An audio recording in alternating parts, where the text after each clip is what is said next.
Ready. ఓం నమ శివాయ.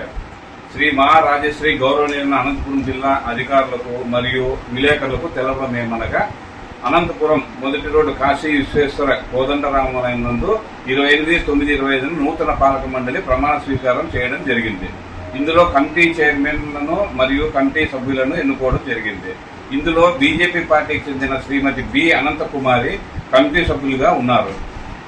గత 3 రోజులుగా హనీ ట్రాప్ విషయం జరగడం గమనించాం. నిన్నటి దినమున 24/4/26 కమిటీ ఈ కేసులో రిమాండ్కు పోవడం మా సభ్యుల దృష్టికి వచ్చింది. ఈ విషయం పైన ఆలయం ఈవో మరియు చైర్మన్ దృష్టికి వచ్చిన వెంటనే దేవాలయం కమిటీ సభ్యుల ఆదేశాల మేరకు కమిటీ నుండి తొలగించడం జరిగింది. ఈ దినం నుండి ఆమెకు మరియు దేవాలయం పాలక మండలికి ఎటువంటి సంబంధాలు ఉండవు అంటూ దేవాలయం ఈవో మరియు చైర్మన్ పత్రికాముఖంగా తెలపడం జరిగింది.